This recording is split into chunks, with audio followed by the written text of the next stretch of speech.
It's time to play the show. The bell has rung, and that big show might be over. But it's time for us to bring wrestling information you can enjoy with the match predictions, analysis, the ups and downs of professional wrestling, all reaction, some beverage drinking to bring you logic on tap with your good brothers. It's time for you to look into the eyes of Howard Blues and the Mark Kidder on Beer, Blues, and BS. Good evening, ladies and gentlemen, and welcome to a special wrestling edition of Beer, Blues, and BS, the podcast that goes extreme all the time, that it has to come with a parental advisory warning. I'm your host, Howard Blues, here, as always, with my co-host, the man, the myth, the legend, the Mark Kidder. Kidder, how you doing tonight? Well, man, I am stupendous. Wait, we already had the stupendous thing earlier. I'm doing okay because you're actually here live from Bismarck, North Dakota. Yeah, I mean, the south side of Bismarck, North Dakota. There are definitely going to be some people who click on that thumbnail expecting to see the first thing being, just a solo shot of me, and all of a sudden here there's the two of us. But yes, I'm here because, listen, the Fiend Bray Wyatt returning, it was enough. It drew my interest. Yeah. I wanted to see what they did. It garnered an interest, and the interest brought you here. Yes. Once again. And we're here together again. As you said, the one night a year that WWE goes Extreme Rules for at least one match. Well, but I'm okay if the event is called Extreme Rules. If at least everything had stipulations. I mean, last year it was all normal rules. Yeah. There wasn't a stipulation match to be had, So I'm okay if they're going to say, hey, it's Extreme Rules. We're going to put stipulation matches on everything, even if only one of them is Extreme Rules. Because if they were all Extreme Rules, I think it would get really boring. And as we saw with it, and we'll dive deeper into the review, they struggled with so many stipulation matches. There was some lack of creativity at different parts of this event. So, yeah, it's definitely some issues. And this, is truly the first Triple H created pay-per-view. I know we had Clash at the Castle, but that was purely, that was picking up the storylines as they were already running. This was kind of the first one that he's really had the full build to and gets to shape where they're going. So it's interesting to see what he did with that. But Kidder, we're getting ahead of ourselves because we always do what's on tap. And we should be doing that. So, we should. So let's do it. Yeah. And we're both drinking the same. Because you brought some beverages. I did. So it's brought to you by Howard Blues tonight. Yeah. I'll pop a can out here. So I was up at Cashwise before I came down here. I was looking for, if you are a regular follow of the show, I've been drinking these Distill Brewery Wild Sour Series beers, and I'm in love with their key lime pie one. And so I went hoping just to pick up a 6-pack of the key lime pie. They didn't have any, so I just bought the variety pack, which comes with 3 known and 1 wild card. And we got lucky. We got the key lime pie one. But we're here on our second beer of the night having a Here Goes Nothing, which is a Ghost Ale brewed with coriander and sea salt, 5.2% alcohol by volume. And I've reviewed this on the show before, but Kidder, it's your first time having both this and the key lime pie earlier tonight. Yes. So some thoughts from you, good sir. Oh, well, you got to support flavor and boycott bland. I mean, that's real good things to live by. And if you want to visit them online, it's distill.com. That's DESTIHL.com. The French sea salt as well. It's not just regular sea salt. Imported from France. Sorry. Got away from me there. We're getting a little cultured up in here. Yeah, we can't do that. We might actually get somewhere with this show. That's a thought. This one, the regular, is like a traditional sour ale. Very, very sour. So if you like sour, it's good. I think this is a good one. I'd give it a solid 4.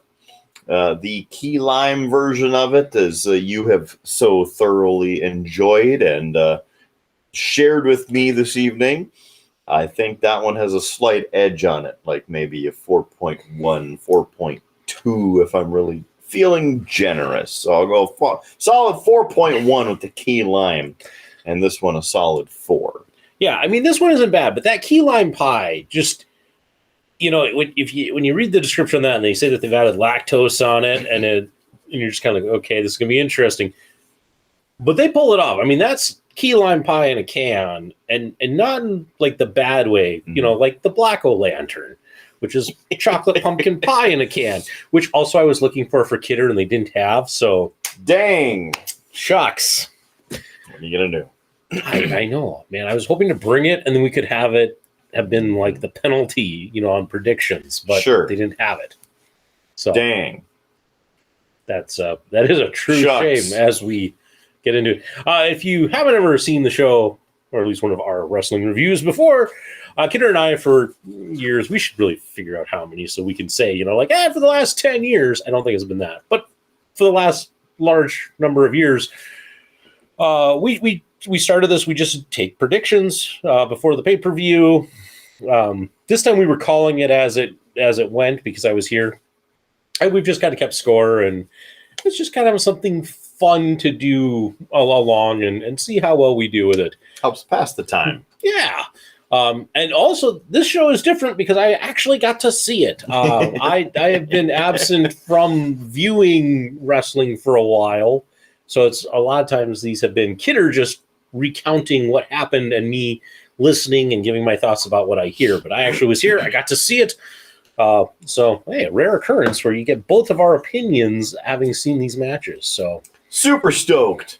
Yeah.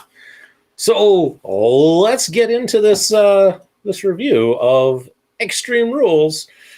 And let's see who came out as the big winner of the night. Extreme Rules 2022.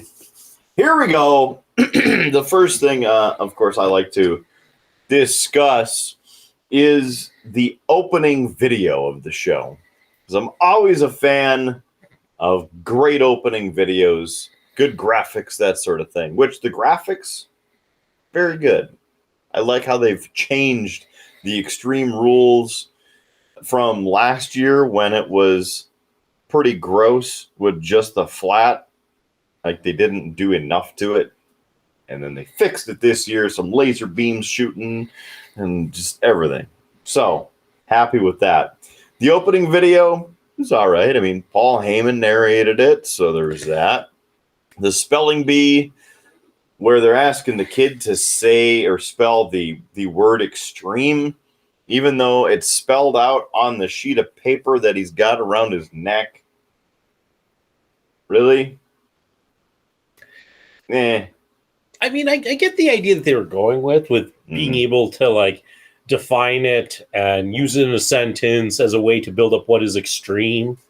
And the last line of it, where they did the, origin of the word and they said Philadelphia. I mean, that was a nice touch. And even having Paul Heyman then appear right at the end doing the whole, welcome to Extreme Rules, I liked those aspects. The gimmick of the spelling bee was a little, a little much, but yeah, could have been worse. Could have been a little better. Yeah, wasn't the worst. So there's that. They also did not crack 16,000 people this evening.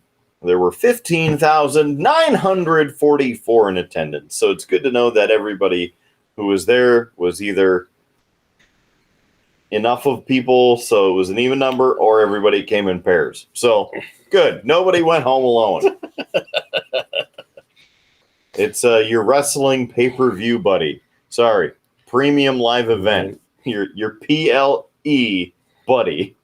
Although I will point out, Kidder Knight, I pointed this out to you, it when you watch one of these premium live events, they always put up a warning at the beginning to kind of tell you not to pirate this, and they haven't changed the language on that. It still says pay-per-view within that warning. They might want to get on that, you know. Some slackers. So maybe now we can actually put up clips of the show in our show as we review them, and then when they hit us with the copyright claim, we say, no, we're number one, it wouldn't be pirating or copyright violating because we are discussing what is seen in the video and used for reference material as the common media rules of the FCC, but it's not a pay-per-view, so we don't have to worry about it. I'm not going to tangle with the WWE and their lawyers. Fine. So we'll keep doing it like we do. Well, let's get this damn thing rolling. First up, our commentary team, as was announced right at the beginning, Michael Cole and Corey Graves. And the question on it, why are they here? Well, it's one from each brand, essentially now. And from here on out, as they said, it's going to be those two calling all of the matches on all of the premium live events. I mean, they're not a bad team, but I will say it. I'm fine with it. I would be more excited if it was Cole and McAfee, because I like that combination. I actually enjoy Pat McAfee's commentary. I'll live with it. Graves has just kind of gotten to the point where I just don't feel like he has added anything original. I feel like it's the same shtick all the time. Yeah, pretty much. There it is. It's Corey Graves. There he is. I did happen to comment. I didn't have a chance to tell you, but I commented on WWE's post about their new lineup for these shows and the commentators who are assigned to those shows. And I said, man, it would be great if we could get Mauro Ranallo back, you know, the voice of wrestling, because then you would have a product that I would actually like to listen to. Yeah, but that's not going to happen. I know. I think Mauro has moved on. Yeah. And good for him. Yeah, I mean he's still calling boxing, some UFC. He's just staying busy. Mauro Ranallo, if you ever see this, great job. We miss you in the wrestling world. Anyway, let's get on with the show. First match is an old-fashioned Donnybrook match. No, we didn't know what the hell that meant either. Eventually, and they didn't even really explain it much, but eventually I think one of the commentators was like, that's right, it's a street fight. It's like, okay. Like an Irish pub street fight. Yeah. Which is, I mean, it's fine, you know. It's just an excuse.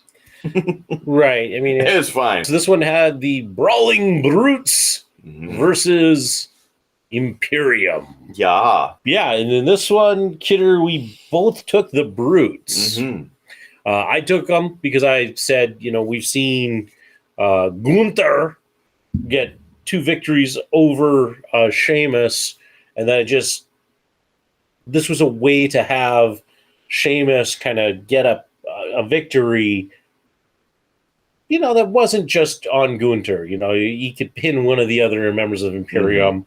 Imperium could take a loss, but it's not going to hurt that feud. And it can probably extend it a little bit, since it's been some excellent matches between Sheamus and Gunther. They're doing some work, and it's awesome. This match ended up being 17 minutes, 50 seconds. And right from the beginning, action. Yeah. It was good stuff, action-packed. Lots of spots. In fact, they did not even just brawl in the ring, the 6 people all at once. No, they each paired off and went their separate ways. Beat the crap out of people over there. Beat the crap out of people over there. And then over here. So, I mean, they were really going to town back and forth for pretty much the entire match. Mm-hmm. A lot of false finishes throughout, but action. And I mean, for an opener, I mean, and the crowd was into it. I mean, crowd was loud, lots of action. It was. It's one of those things, and I think you'll hear us talk about this as we go through. This was probably the most non-WWE match on the card. And it's not because of the stipulation. And it's not because it was a 6-man street fight. It's just the pacing was different. Every other match on this card is going to suffer from slow pacing that just fell flat because of what this opening match was. And it was just, they just put the pedal to the metal throughout. And it, so many spots, so many creative spots. And truthfully, a lot of, realizing what the stipulation is and going for it. I mean, we got to see, of course, the Sheamus where he ties the guy up in the ropes and he's smacking Uter. He gets to 10 and he doesn't stop. He just keeps wailing away. And the 10 beats of the bell drum. The audience even stopped counting. They were so used to it, ingrained. Like, we get to 10 and we stop. And then it's like, he keeps hitting them. What do we do here? Yep. Yeah. I mean, you got to see some of that.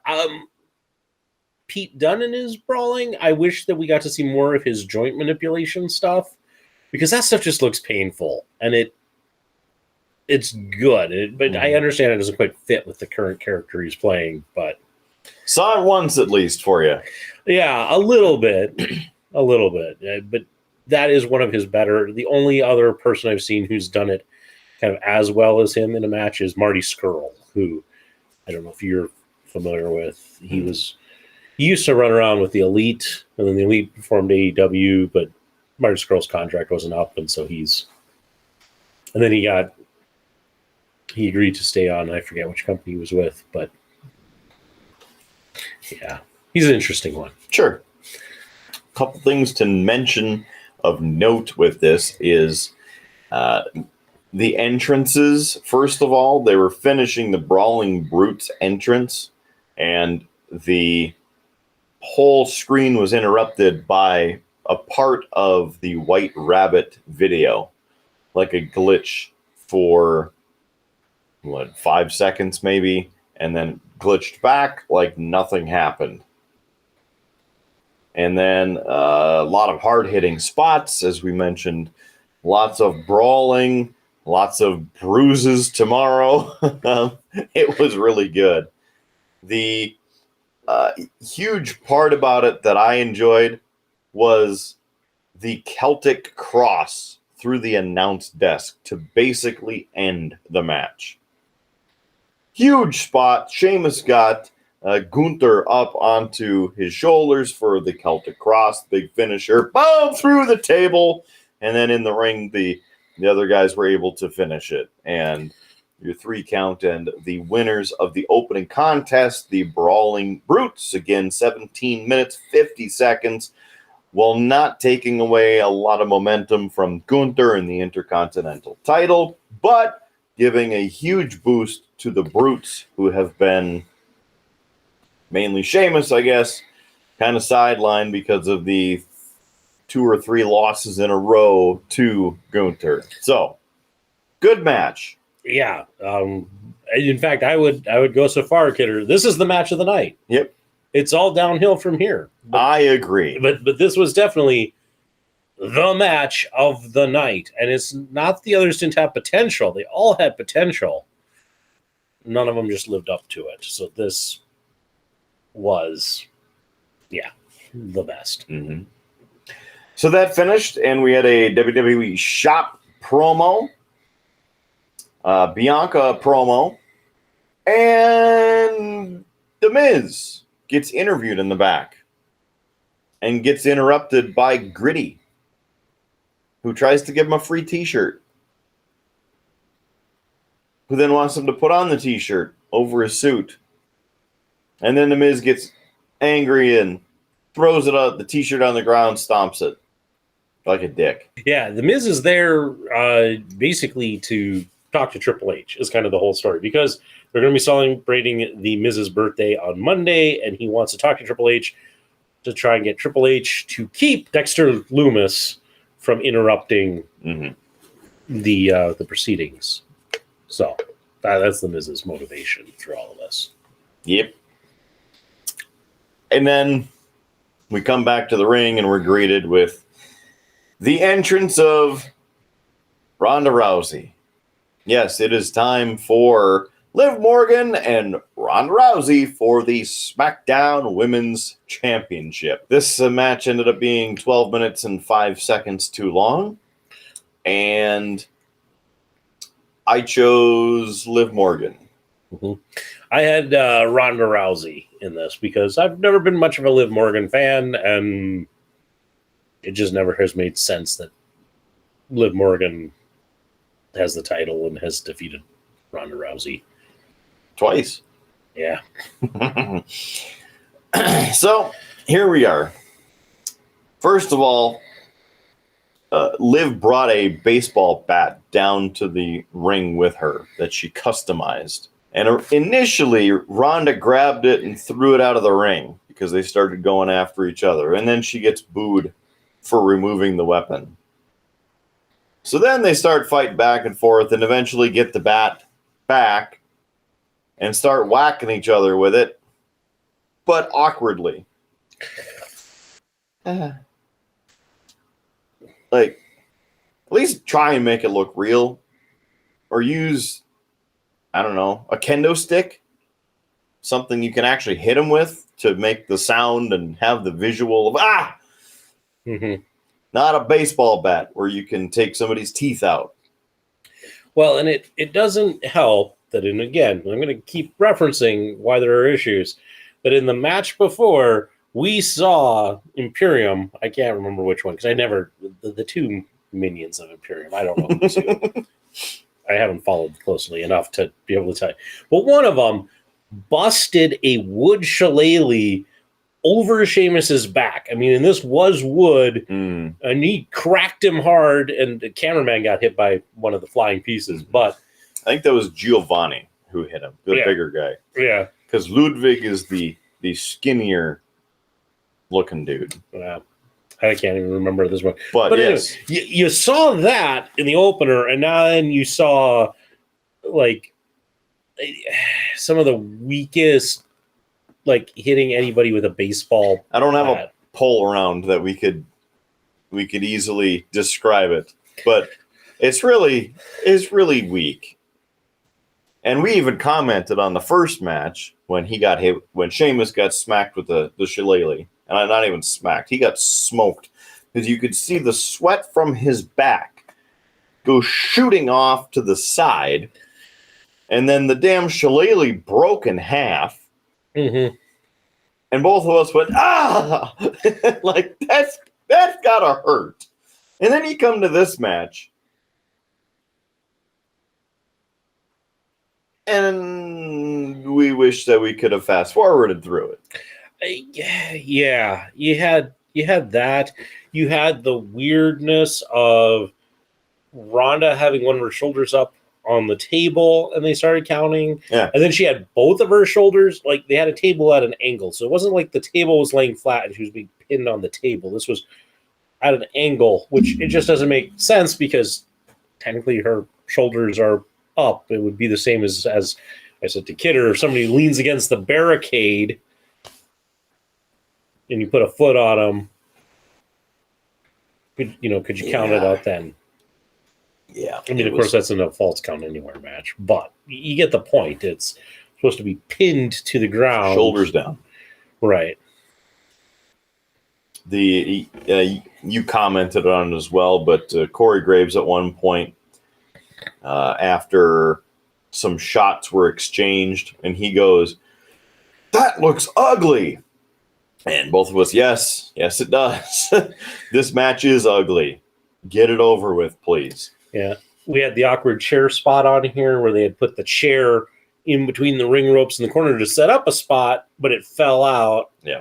And then so they tried to do the move, but they botched it, so they set it up and did it again and launched Ronda. So she would have gone into the chair, but now she just went out of the ring. It was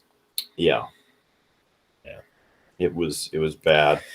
And then Liv Morgan ended up putting Ronda Rousey through the table, which is how it broke, and then part of the counting there on the edge of the broken table, and then Ronda suddenly getting that moment of oomph, turning it around, and then putting Liv into a submission, and Liv passing out, and Ronda becoming the new SmackDown Women's Champion by submission.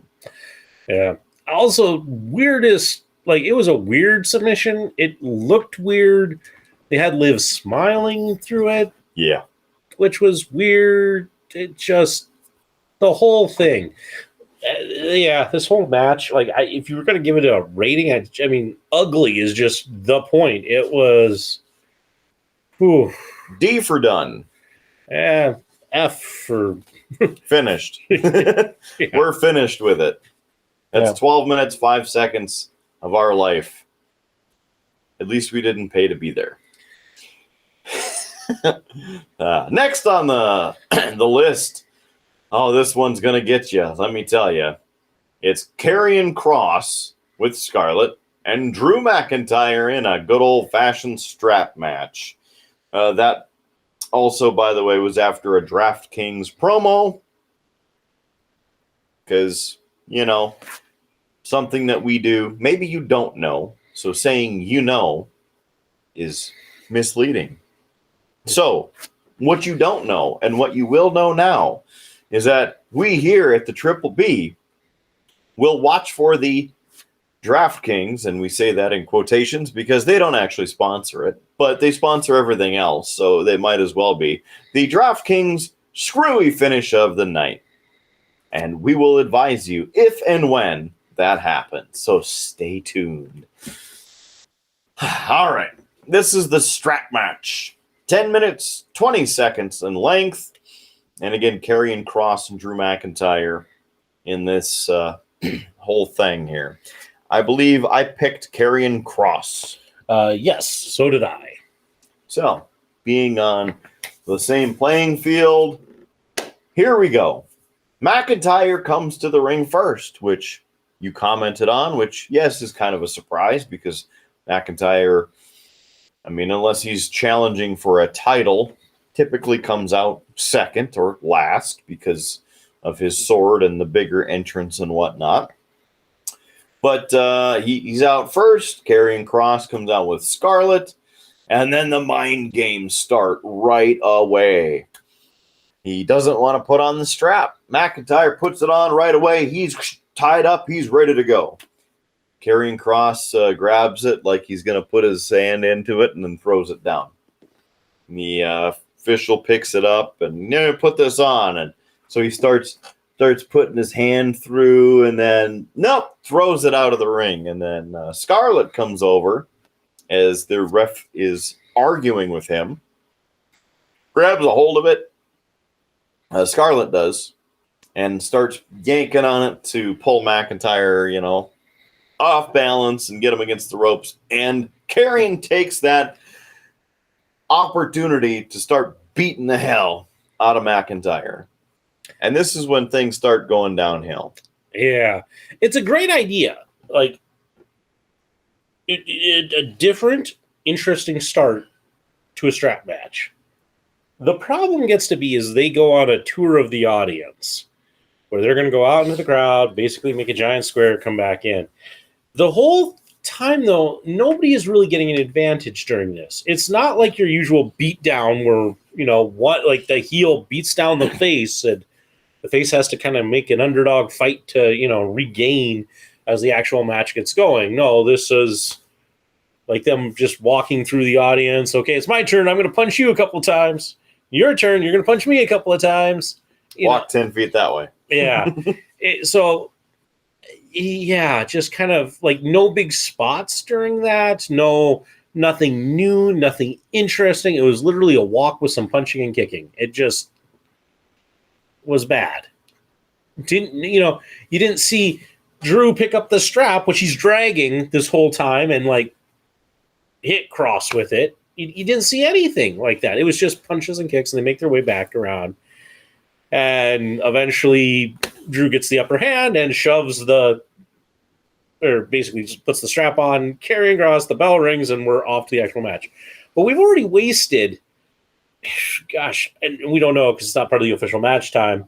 Yeah. But it was probably a good 5-6 minutes on this, and they get into the ring and it's like, okay, now we're finally getting to the strap match. Yeah, which wasn't great. Oh yeah, we're still talking about this.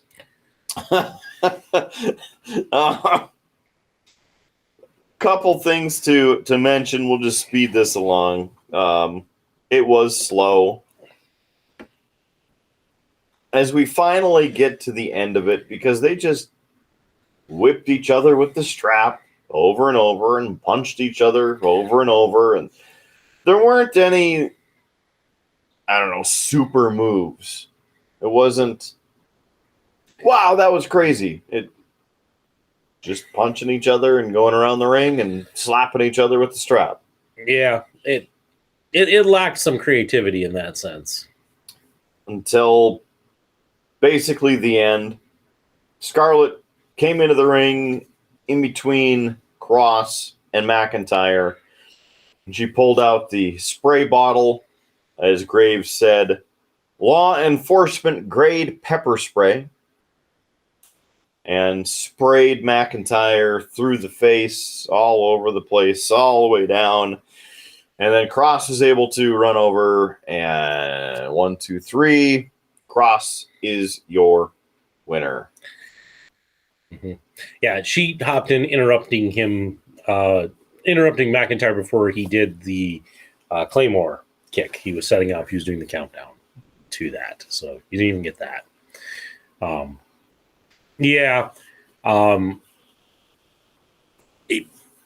will say, I mean, we have, and I don't think we've changed our mind on this. This is your DraftKings screwy finish of the night, for sure.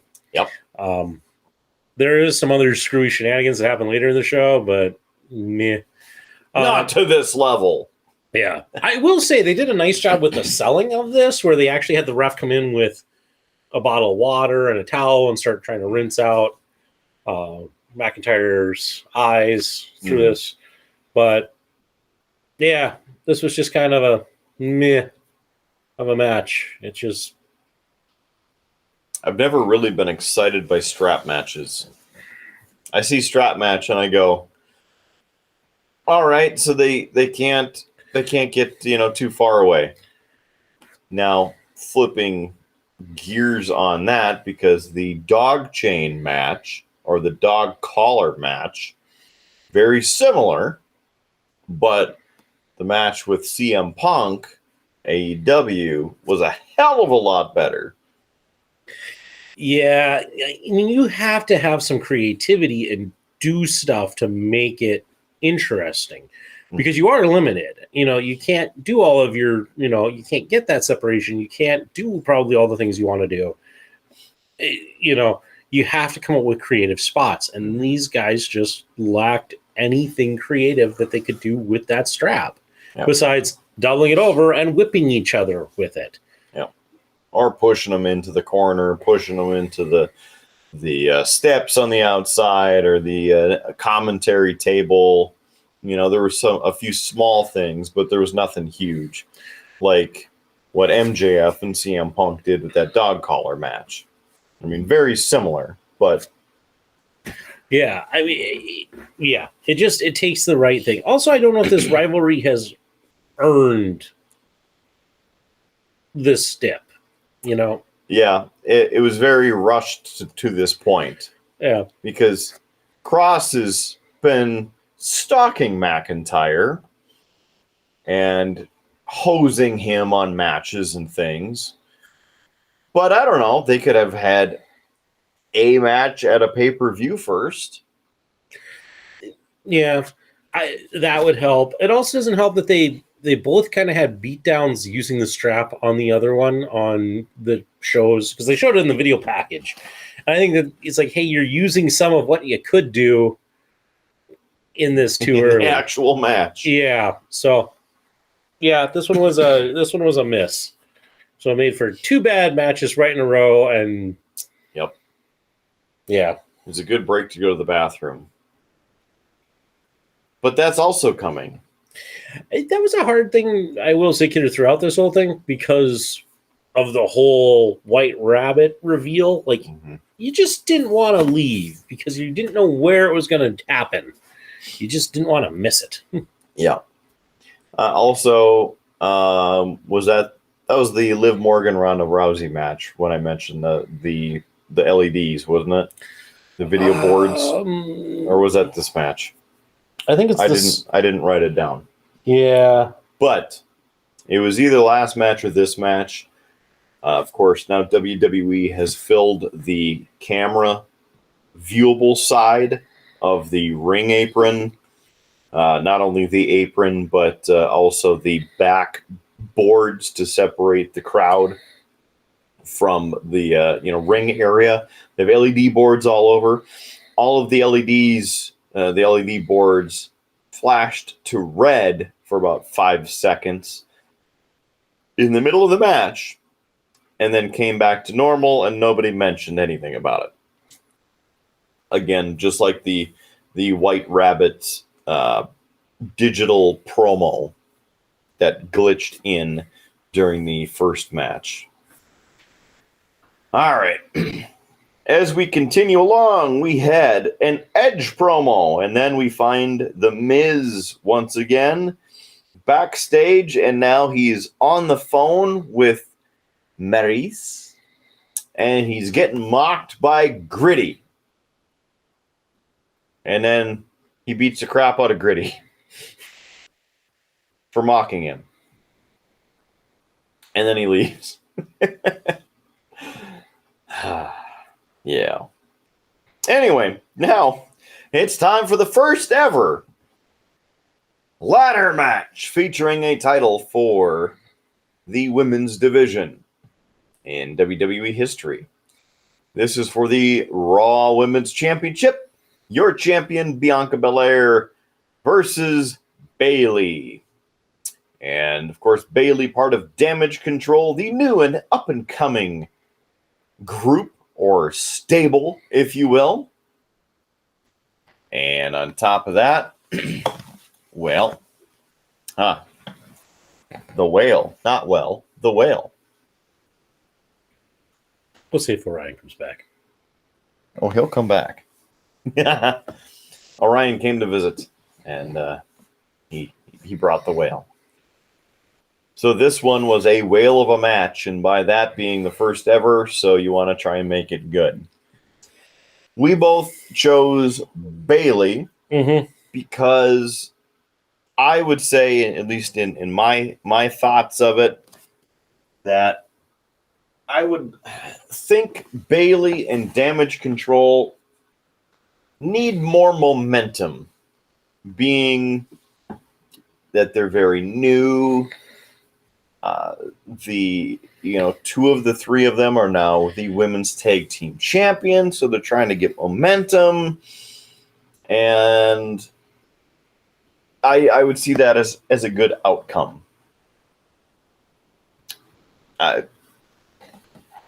Bianca's had it for a while, and if you did not get a chance to watch our video of the house show review from WWE Saturday Night's main event in Bismarck, go ahead and watch that if you would, and you can see my thoughts on this match, but adding in Tamina Snuka. So this, essentially that match, but adding ladders. Your thoughts before we get into this 16-minute, 40-second match. I would with Bailey for the same reasons that you said. Also, because she's part of a faction, you knew that there was going to be shenanigans. I'll say that, but I think you've covered the rest of that pretty well. Oh, thanks. So they put ladders into the ring right away, which is always a good thing because you want to get up there and grab the whatever briefcase or belt to be done with it. Well, turns out they set up the ladder, they take down the ladder. They bring a ladder in, they take a ladder out. I've always hated that about ladder matches because you bring a ladder in, you set it up, and then the opponent takes it down. What are you doing? It's the stupidest thing. No opponent would ever do that. Move it over to the side if you need to hurt your opponent or something. Like, why take effort to take the thing down? Yeah. Why? There was a lot of issues in this one with setting up spots. Like, you could see that they had ideas, but then things weren't maybe in the way that they wanted it to be. So I got to take this ladder down so I can set up this spot. But because they were setting this stuff up, it felt so much more like everything was so planned and scripted, that it didn't feel natural. Nothing that they did felt natural in this match. It felt like, okay, we're going to go over here and do this gimmick, then we're going to go over here and do this gimmick, then we're going to go over here and do this gimmick. And a couple of the spots that I noticed were, again, the ladders up and down, like set them up, take them down, or move it over here, bring in another one, that sort of thing. There was a little bit more intensity than the previous two matches because they were actually trying to do some things. The sunset flip by Bailey onto the ladder in the corner looked like it really hurt. Mm-hmm. Same thing with the where Bailey set up Bianca on the ladder, extended from the corner of the ring to the exterior point of the ring, and then Bailey did the macho elbow. It kind of looked like she missed it partially and really hurt her elbow or something. That really hurt. And then the ladder part where Bianca Belair is on the ground, Bailey puts the ladder over Bianca and starts climbing it, and Bianca presses out of it. That part was a little cheesy. I mean, Bianca can bench press a lot, so I can see that.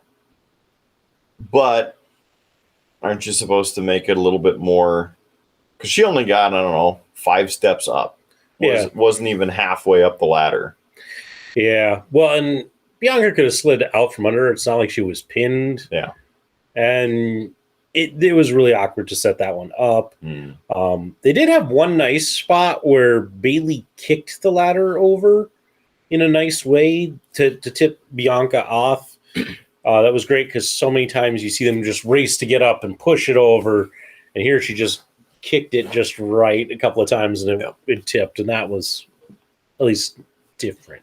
Yep. But for the most part, the stuff you were seeing was... There was a lot of classic spots, but it seemed like they were really struggling to mesh it together. Yeah, it just, as I said, it's like they had ideas. Okay, we're going to go over and do this. We're going to go over and do this. We're going to over and do this. And yeah, a lot of setup and such. Yeah. Side note, Landon sucks. Yes. Apparently. We don't know why Landon sucks. We were unable to ask the hard-hitting questions to that audience member, but the sign was big enough and the letters were large enough that we could see Landon clearly sucked. There was a moment in this match where an audience member did throw a sign at Bailey. Yes, and ended up, yeah. And she picked it up and then looked at it and then threw it back down. Yeah. So that was good. Let's see. The finale, if you will, the KOD, of course, Bianca's finisher. Bianca ended up grabbing a hold of Bayley to put her into the KOD, and Bayley was holding on to a half of one of the ladders that had broken. And Bianca picked Bayley up while she was still holding on to the ladder, and so the ladder was going with Bayley. And then Bianca did the KOD, and so the ladder went over, and then Bayley landed on the ladder. That was interesting, because I don't think I've ever seen that before. Yeah, but that's because that's kind of stupid. Most people would have dropped the ladder. Yeah. I don't think we mentioned it. There was a run-in by the other members of Damage Control. Yes. That was, I mean, as much as I bring this up now, it's kind of pointless to do so because it made them look bad. You know, they're the tag team champs, and Bianca handled them very easily. All three of them. So at once, pretty much. Including doing the double KOD. So she put both members of the tag, so that's Io Sky and Dakota Kai. Because you got to make sure you say their names right, because even Bayley screwed up saying their names, if you remember that one. Yeah. But she grabbed both of them in an awkwardly long attempt to get both of them onto her shoulders and then put them both in the KOD. And basically made them look like garbage. Yeah. But Bianca Belair raced up, grabbed the belt, and retains the WWE Raw Women's Championship in 16 minutes, 40 seconds. Long enough. Mm-hmm. Again, I wasn't, just a quick spoiler. If you haven't gone back and watched the episode from WWE's Saturday night's main event yet, from when they were in Bismarck, but that match was not good when they were here. Bianca did a lot, very talented. Bayley had a couple good spots, and I mean, at times Tamina even did all right, but it was just botch heavy and kind of awkward to sit through. Mm-hmm.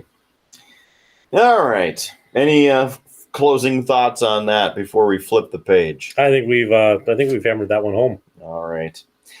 Again, DraftKings promo, because you couldn't remember it from every other live premium live event that we've seen, or pay-per-view, because it's on both brands now, both products.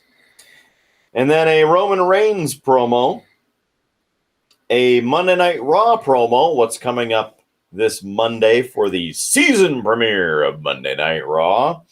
And then as they're discussing Philadelphia, because this takes place in the city of non-brotherly love, the normal video of different shots of what happens in the area, whether it's the sports teams or iconic places. And then it cuts to some shitty cell phone video from outside the arena showing somebody dressed in a bunny costume for 5 seconds, and then they cut into the ring like nothing happened. Mm-hmm. I wonder what they're doing. Yeah. Next up, the I Quit match. I was really hoping that we wouldn't have to sit through an I Quit match on the same card of a strap match. But here we are.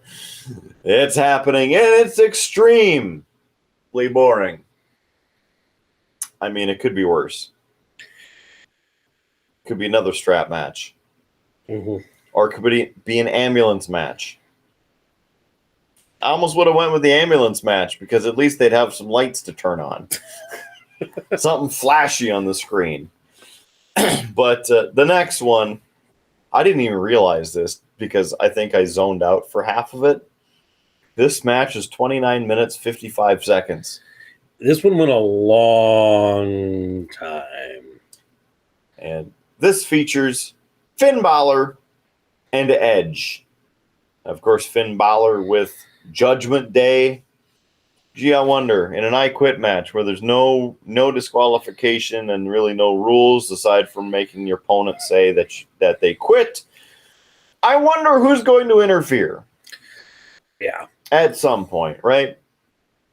And was it before the match that I mentioned it, or was it during the match that I was like, I think it was before, because I was picking who to choose, right? Yep. And we both picked Finn Balor, right? Because Balor fan, and really a small proportion that Edge could win out of this. And I threw out the possibility of Edge's family being involved in some form that would then make Edge say he quits, because he said, I'm never saying I quit.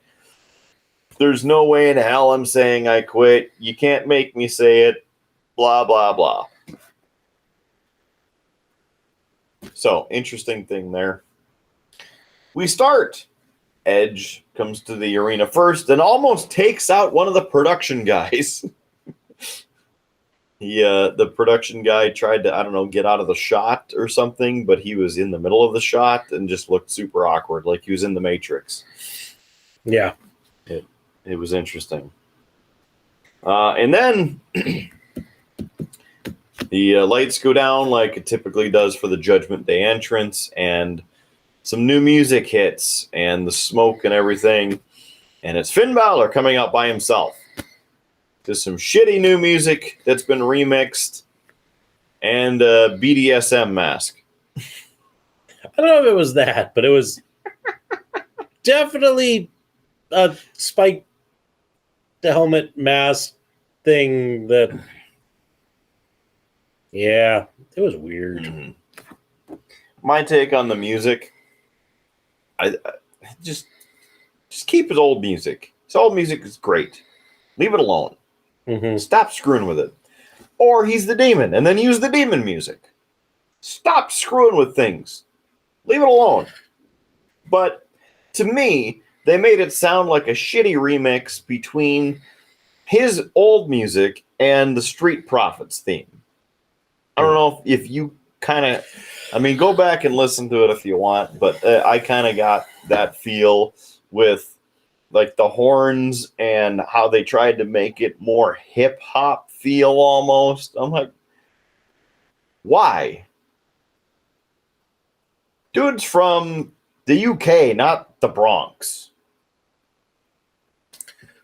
Yeah, he's a villain, but you don't have to go that far. Use demon music. Like that's like evil sounding. Whatever. As they say, get on with it. So, your thoughts as we start out this rousing match? You know, this match probably could have been cut in half and would have been just as successful.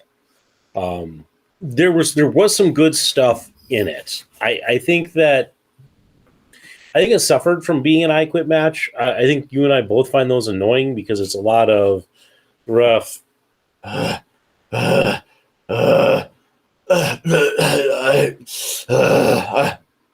No. Yeah. You know, like grunting and panting. This is your match. Yeah. I mean, it's one thing when they've done a lot of, like, I can understand it like later, like in the match, towards the end, where they are asking a bit more constantly. But it's when they first start off and it's like, haha, I put you in a, basic hold. You quit? I hit you once. Do you quit? Oh, you tripped coming up the stairs. Do you quit? It's like every move, it's... No.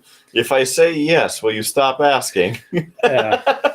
Yes, but the match is over. Well, that doesn't make sense. Yeah.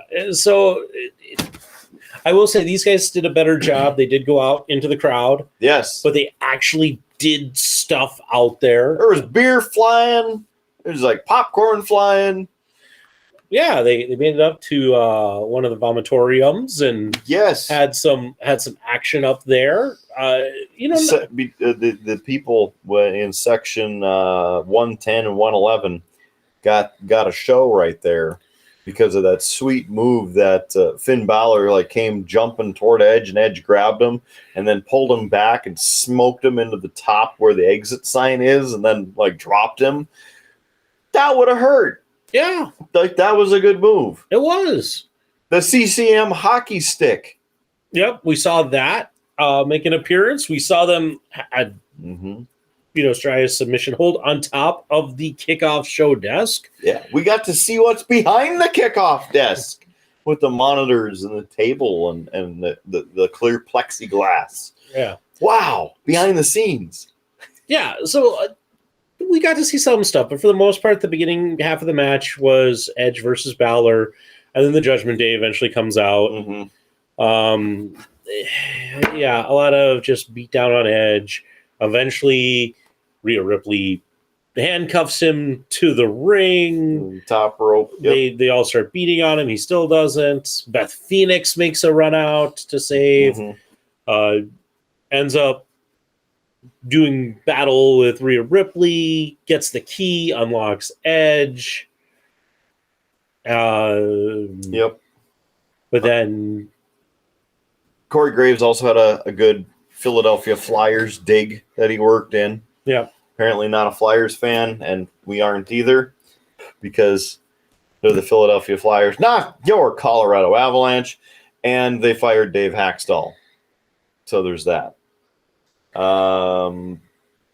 Let's see. The apron spot, that was a repeat spot from the Liv Morgan Ronda Rousey, where they come sliding through the ring and the opponent pulls out the apron from around the ring, so they fall between the apron and get trapped momentarily, and then get beat up because they're that I don't know, dumb.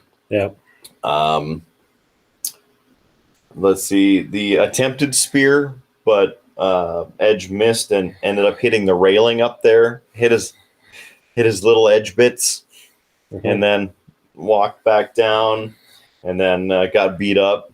And then, as you mentioned, with everybody from Judgment Day coming out and ganging up on him, and Edge trying to get get a little bit of a headway there, including where he was able to get Damian Priest and Finn out of the ring. And then as Damian was there, or not Damian, Dominic, the other D-bag, basically he goes to try and shake Edge's hand, and then Edge low blows him and puts him up against the ropes and spears him through the ropes, and then onto the rest of the Judgment Day. Like, that was a good spot. I enjoyed that. But like you said, Beth Phoenix shows up, grabs a kendo stick, clears people out, gets Edge out of the handcuffs. And this is where the spot with Dominic comes up with the low blow and the spear. Beth ends up grabbing a chair, but brings it into the ring. Edge knocks off the bottom bar, support bar, like he's done before, to like put him in the crossface. But they get knocked out and get quad teamed. So then this is where Edge gets pulled back, and Beth is essentially helpless on the ground because she got beat up with brass knuckles. She got knocked out from Rhea Ripley. The other three have Edge, and they're like, you better say that you quit. And he goes, hell no. And so then that's when Rhea grabs the other chairs, puts a chair under Beth's head, and has the other chairs because she's going to do a concerto. And they're telling Edge, you better do it. You better say that you quit, and you're going to do it. And so then he finally says, I quit. And then Rhea Ripley hits Beth with the concerto anyway, and they all leave. again. 29 minutes, 55 seconds, half an hour of our lives of match number 5. Yeah. I mean, not as bad as some of the matches that came before it, but it was really long, and just, again, being an I Quit match and not being fans of that, I was kind of glad when this one was over. Yeah. Yeah, me too. The final match. This one is the Fight Pit match with Daniel Cormier. Is that how you say his name? DC. He's the special guest referee for this match. Seth Rollins and Matt Riddle. This one has been boiling over, and so I feel that this match applies because the two of them have been going at each other. We talk about my family, I talk about your family. I talk about my family, I talk about your family, and you little bitch, and I'm gonna beat you up, etc. So, lots of build up to this. So I feel that it fit, even though they haven't had another extreme type match leading up to this. I think so, because I think this is supposed to be the blow off, and perfect way to do a blow off is in this Fight Pit format, which Riddle helped create. Yep, and it has appeared on NXT TakeOver in the past. So this is the first time, though, that it's being used on the main roster. So I picked Rollins. Yeah, I also picked Rollins, but I picked Rollins because they were advertising earlier that on Monday he's got a title shot for the U.S. Title against Bobby Lashley. And if you want to make that believable, it makes sense to have him win this and be an actual threat. Momentum. Yep. Into the next one. So, 16 minutes, 35 seconds of this match. And we're off. Because I should mention that we had a Charlotte promo before this, so Charlotte will be coming back here whenever. And then the Miz gets to Triple H's door finally, but Gritty is there and starts beating the crap out of him. Yeah, this is where the Miz actually, because Gritty came in, tried to give him the shirt again. The Miz attacked him this time. The last time, the Miz just stormed off. Yeah. Attacks him, and then after the Miz finishes beating him up, the camera switches angles a little bit, and you see that Dexter Lumis is behind him. Dexter chokes out the Miz, and then helps Gritty up, and Gritty takes one last kick to the Miz, and the two of them walk off. Old cheap shot. Yep. All right. So, we're into the Fight Pit. Riddle's out first. Throws his sandals and whatnot, and you get the dubs flying off. And then Rollins heads out to the ring, and his gear is apparently a tribute to RVD. Slow start to this one. Yeah, not too slow. Immediately. Yeah. Immediately slow, as they're like kind of feeling each other out, seems. Yeah. And then it started to pick up. Get up to the upper level, down, up, down. I enjoyed that part where there's the two levels of it, and that's open so you can see what's going on from both the camera's perspective, but also if you're a fan in the arena, you're not blocked by that stupid, gaudy, glowing red piece of shit cage that they have. Yeah. Hate the red cage. Yeah. But the lighting is still bizarre. And I pointed it out because they're in the middle of the ring and there's a huge shadow there, even though they have additional LED lighting to illuminate the inside. So apparently they need to get more lights top down to help get rid of it because the shadow was kind of distracting to me.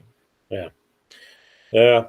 Some other interesting spots. We saw Riddle basically, I say jump off the cage. Basically, he used the cage for leverage. He kind of jumped up, pushed off of it, and hit Rollins. immediately got on top, was throwing punches down. DC comes in to kind of hey, and Riddle ends up hitting him with his elbow on the backswing, and DC picks him up and throws him. And a little bit later, Rollins, I missed that part, whether he said something or did something, but DC then got in his face too. So he was doing his best to be calling it down the middle. Yeah. So you had that. He did okay with his reffing. A little slow to get to the count sometimes, and but otherwise, I mean, there were some good spots. The RKO up on top, where then Rollins rolled off. You had Matt Riddle do the big splash off of there. The bro, the hell did he call it? I got it somewhere. The floating bro is what it was. Yeah. The floating bro. So that was kind of cool, wasn't it? Yeah. Right? You like watching wrestling too, don't you? Yeah, you don't have... Orion's a little shy. It's all right. But he likes watching wrestling with me, don't you? Especially the premium live events. Right? You like watching the premium live events? Or do you like watching the AEW pay-per-views better? Which one? Oh, okay. That must be he's just a fan to watch all of them. More of don't put me on the spot, Dad. Yeah. Sorry about that. All right. Yes, the RKO out of nowhere, and where they both ended up going down, and a pretty cool ending to it with Riddle getting Rollins into the triangle submission, and then Rollins picking him up and trying to, I don't know, do a power bomb or something like that, but just fading, and then basically being done, not having the energy to continue or whatnot, and then Riddle getting the submission win over Rollins. Yeah, Rollins tapping. Yeah, I will say though, with that Kidder, this one was probably my second favorite match on the card, and I actually wanted this one to go a bit longer. I felt a little robbed. It felt like it ended too soon. Yeah, I think part of it was because of the excitement of the fight pit. I wanted to see them do a bit more with it, and so it was kind of like, oh, we're done already. Okay. I felt that too, especially with how long the match before it went. I mean, almost double the time, right? So they could have made that one shorter, made this one longer, or even just made this one longer after it, because being Saturday night and not unlike AEW that likes to go till 11:30 Central Time and finish, even though they could start it, I don't know, 2 hours earlier and be done at 10. That would be cool too. But with this, yes, a little bit longer, do a couple more spots, and they have the chemistry where they could have done a few more awesome things. But, I think what followed kind of overshadowed the rest of it anyway. So maybe they felt that they did well enough with it. It was at that point where you don't want to drag it out, maybe feel like it's continuing and dragging, but it could have been a little bit longer. Yeah. Yeah. In the production aspect, I ended up finding the post. So the first match on the card, Brawling Brutes versus Imperium, was produced by Abyss. Liv Morgan and Ronda Rousey match was produced by Tyson Kidd. The strap match with Drew McIntyre and Karrion Kross, produced by P.S. Michael Hayes. The ladder match with Bianca Belair and Bayley, produced by Petey Williams. The I Quit match with Edge and Finn Balor, produced by Jamie Noble. Yes, it's good to see that Jamie Noble is still employed. And the Fight Pit match with Matt Riddle and Seth Rollins, produced by WWE official Adam Pearce. So, Good one on him. And the source of that information, Fightful. Thanks for that info, Fightful. A quick shout out, as we like to make sure we give credit where credit is due, damn it. Yeah. And speaking of credit, the credits came up. The copyright was there at the end of the show. You know, is that the end of the show? Or is it? Yeah. Apparently not.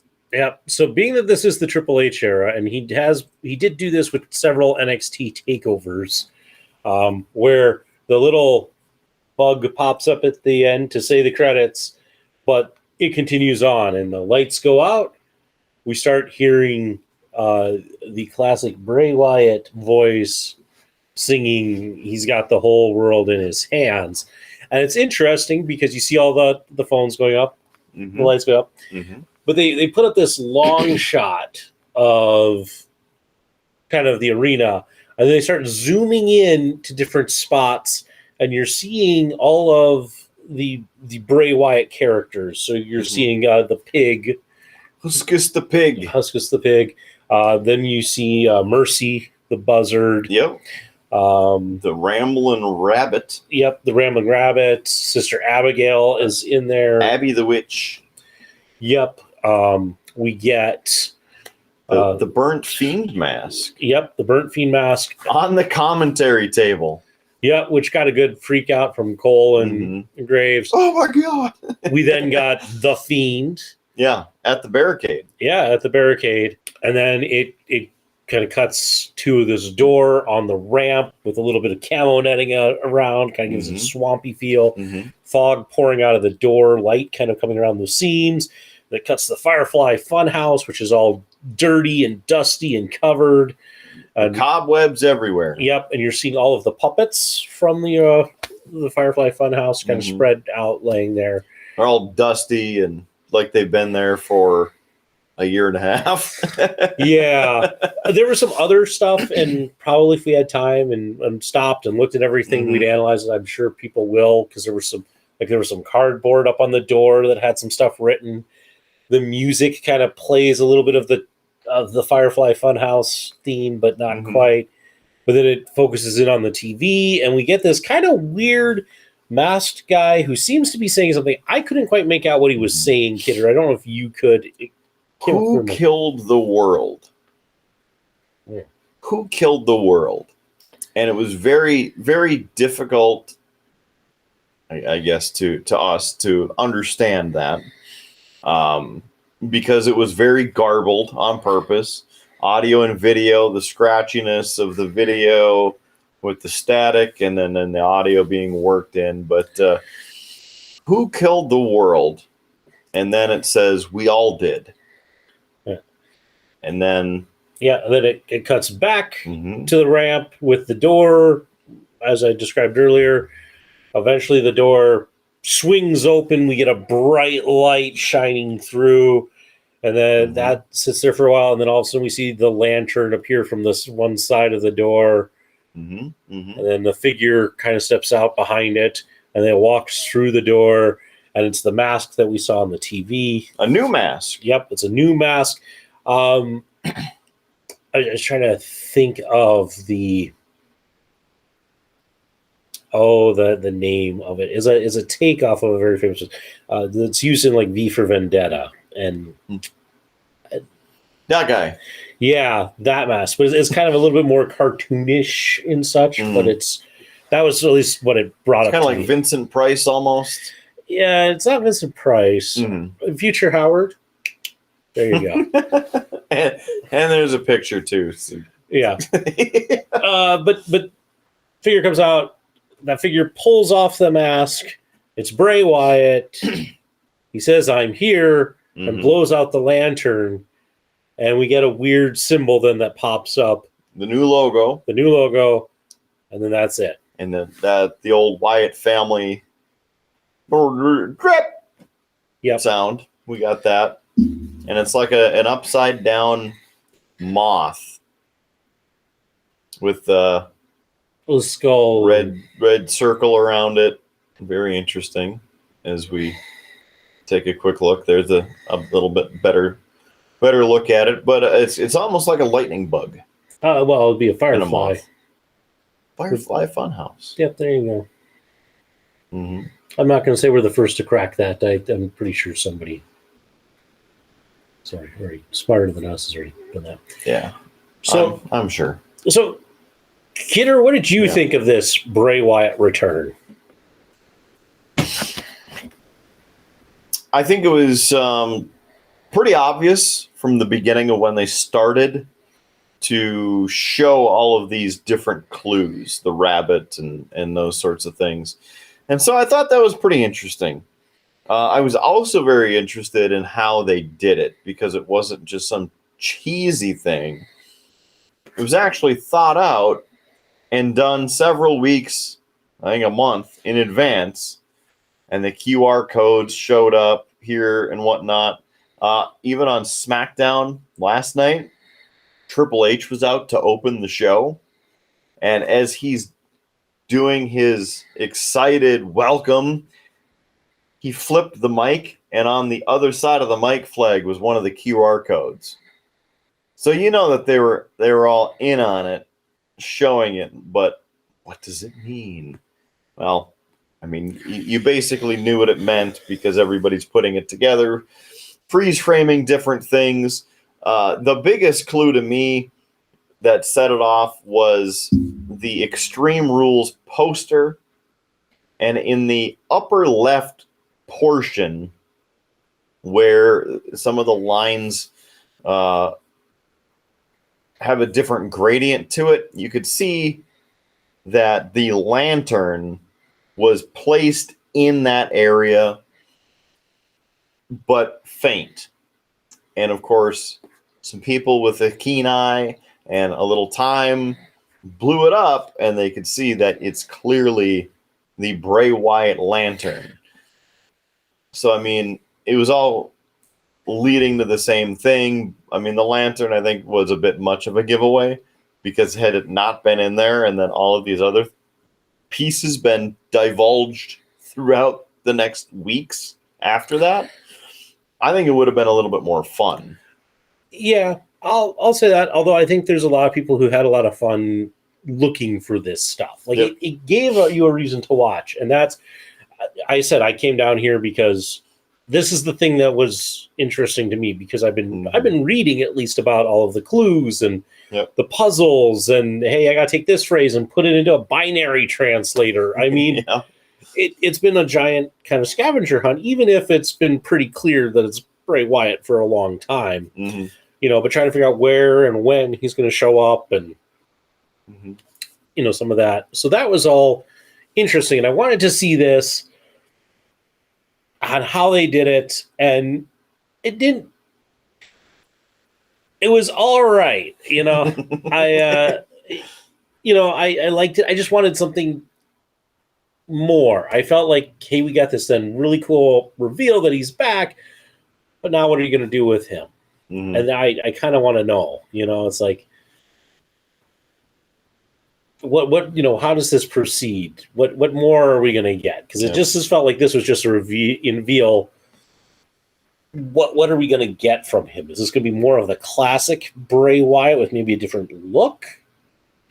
Is this going to be closer to the Fiend and Funhouse, or is this something new? And I kind of wanted a bit more of that out of it. So I hope it's more like the old Bray Wyatt, because the Fiend was cool.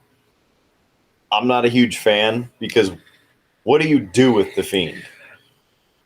You put him in a match and he gets 30 finishers and he gets back up right away.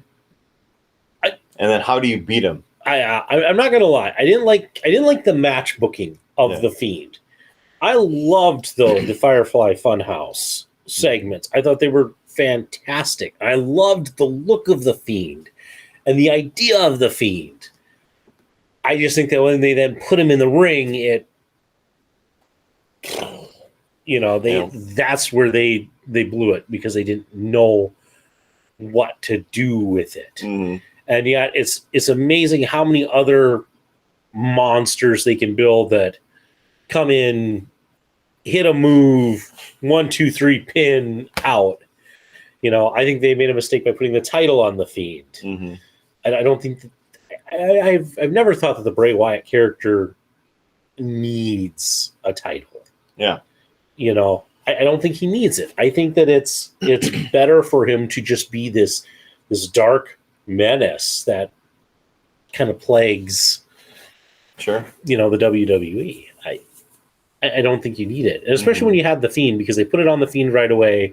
Then you're just like, oh, now I got to beat the Fiend. And it just kind of... Yeah.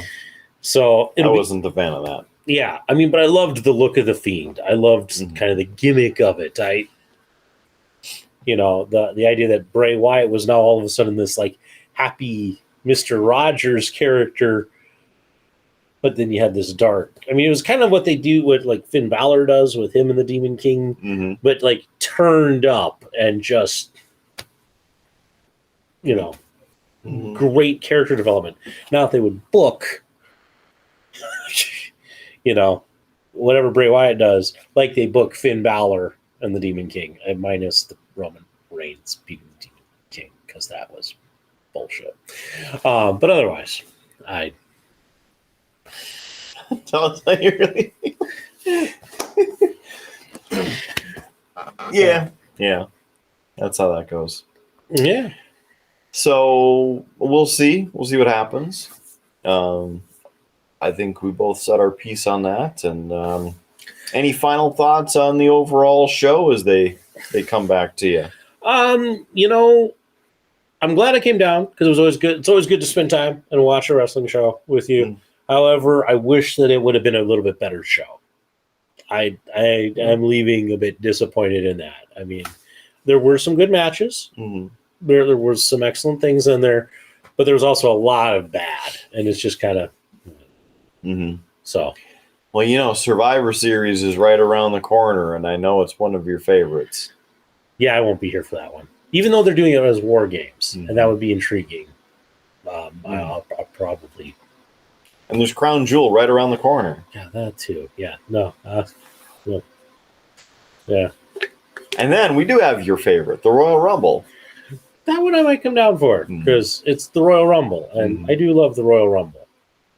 Everybody who likes good booking and hopes that they do good booking loves the Royal Rumble. Yeah. I mean, I'm not saying that the Royal Rumble is always great, but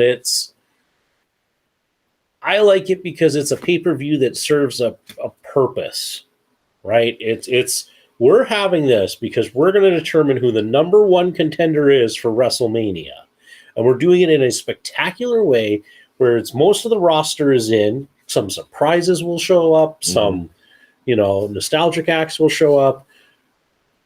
And any of them could win. I mean, not that any of them could win, but any of them could win. And you don't necessarily know.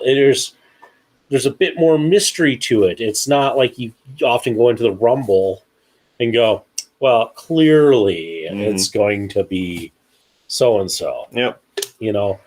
Because you usually have at least 5 or 6 viable contenders. Yep. And that's what makes the Royal Rumble interesting, because it's like, okay, it could be any of these. Yep. All right. Big toss-up. Right. So it serves a purpose and it develops into something. Whereas we get some pay-per-views where it's like, why are we having a pay-per-view? Well, because we do one every month. And I especially hate the ones where it's like, hey, it's Hell in a Cell. Remember that big cage that we used to use to blow off incredibly intense feuds? Now we're going to do it every year, and we're going to have to figure out a feud to go in there. Let's hope it's hot. So I'm kind of okay if that one goes away. And then let's paint it bright red. Yeah, let's not get into that aesthetic choice. That was... I know. I already said my piece on it earlier. Don't need to get me going again. But as we are on the road to the road of WrestleMania, it's, kind of like the Tuscan Highway. You just kind of take a couple turns and eventually you hit the highway. Or a segment of cheap plugs. We have been talking for quite a while. Gosh, this is like role reversal. So we might as well do that, right? Yeah. Well, thank you for joining us for this episode, and hopefully every episode of Beer Blues and BS. We invite you to visit our website, beerbluesbs.com. beerbluesbs.com. That's the website that you can visit and see everything about Beer Blues and BS. I mean, it's awesome. You can see our merch on there, pick up a great premium t-shirt at a non-premium price. In fact, did you know, Howard? Maybe we're going to play a little timey-wimey wibbly-wobbly right now by saying, did you know? I know what you're about to say, and here's what I'm going to preempt you, Kidder. Kidder's about to tell you that there's a special discount code on the merch store. Well, you know what? I'm not going to tell you what that code is. I will tell you, though, if you actually go to beerbluesbs.com, click on that merch button, and go to our merch store, there it will tell you the code. So you got to go to know. So there. That's a good one. You got to go to know. Yeah. Go to know. Go to know. Go to know. Yeah, so if you go for a time now, there's a special discount code. So better go check it out. You know, Christmas is coming up very soon. Yeah. You know, and Howard, the financial advisor, would tell you, you know what? It's best to buy your Christmas gifts early and spread it out so that you're not cramming it all into December. Save that credit card bill a little bit. You don't want to break the bank. Yeah, exactly. And 20% off helps. Yeah. That's a good deal. It's a very good deal. And it's at beerbluesbs.com. Click on merch. Aside from that, if you want to listen to us, we're on every audio platform that's out there, including iHeartRadio, Pandora, Spotify, Amazon Music, Google Podcasts, Apple Podcasts, Amazon Podcasts. I think I said that, but we're still on there. Probably doubled just because. Stitcher FM, TuneIn, IMDb, and even more. If you have an audio listening service of choice, search Beer Blues and BS. Please subscribe for free and help us help you be entertained. With a couple good brothers, it's always good to have some good entertainment. Other than that, if you want to watch the video version of this show and see what kind of shenanigans we get into, or even just see what the hell we're talking about, because sometimes it kind of gets out there, well, you can watch our video version on YouTube, and of course, that link is on beerbluesbs.com. beerbluesbs.com. Other than that, we're on social media, Howard. We're on there. We're posting. We're answering messages. We're talking to the people. Well, you're talking to the people. I don't talk to the people. I mean, well, because you talk to the people and people love you. I talk to the people and I get all the weirdos. So if you want to message Howard and have some weird questions, I mean, that would be totally cool too. Because don't encourage that. I'm sure future Howard's going to help you out there somehow. Yeah, he's going to edit that out. Message Howard. We are on the social medias, the Facebooks and the Instagrams of the world. Visit us there, Beer Blues and BS. In fact, if you go to facebook.com/beerbluesbs, well, that's the direct link to us. If you search on Facebook, you'll find us, Beer Blues and BS. Even I think if you type in like blues and beers and BS, I think you'll still find us because we're the best one out there and we're really the only one out there. So Beer Blues and BS, we're out there. Search for us. Facebook and Instagram, please like, subscribe, follow, etc. And, you know, sharing is caring, and we'd appreciate that you share our videos, our posts and whatnot, and help your friends get into the Triple B as well, because sharing is caring. Mm-hmm. And I mean, we're putting out some mighty fine content. Oh yeah, the next 3 episodes, awesome. And we want you to be part of them, and we want you to be able to share them with your friends and your families, all of them, everything in between. So please visit us on the social medias at beerbluesbs.com, Facebook, Instagram, all that good stuff. We talked about the merch store. We talked about the website. We talked about social media. We talked about the audio. We talked about the video. What didn't we talk about, Howard Blues? Well, Kidder, I got one last thing before we sign off. What's that? You should be glad that I wasn't able to get the Black O-Lantern beer because I won tonight 4-3. So I realized I hadn't said that. I mean, yes, they saw the scoreboard, but if you're one of the audio listeners, I wanted to make sure that we said that in case you had lost track throughout the course of this podcast. So if you made it all the way here, you now know I won. Woo. It's very good.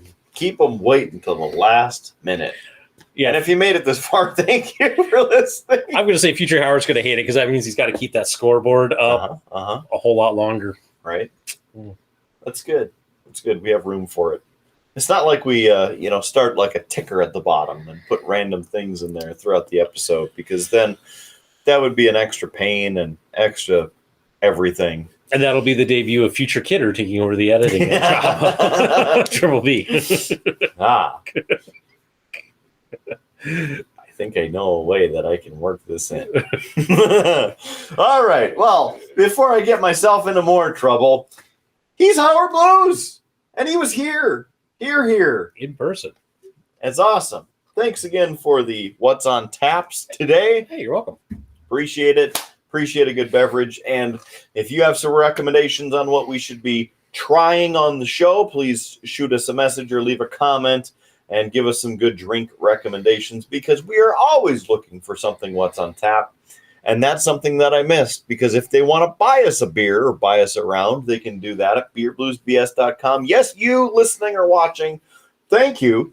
And visit beerbluesbs.com and click the Buy Us a Beer button. And you can even leave us a message, and we'll put it up right here at the bottom of the screen. So that's about enough of this. Let's get the hell on out of here. Well, I live here. I got to stay here. Yeah, I mean, I do have to drive home. You can get the hell out of here. Oh, okay. He's Howard Blues. He's apparently packing it up and heading out, and he's destroying the set. What the hell, man? What the hell? It's all right. You'll forgive me. One of these days. I'm the man, the myth, legend, Mark Kidder. Thanks for joining us for this and every edition of Beer, Blues, and BS. Remember, keep your glass at least half full. There's some free beer tomorrow, and, well, we'll catch you on down that old dusty Tuscan highway. Have a good one, and we'll see you on the next episode of Beer, Blues, and BS. You have been listening to a UA production of Beer, Blues, and BS. If you enjoyed the show, help others find out about it by rating the show or leaving a review at your podcast listening service of choice. Thanks for listening, and may your glass never be empty.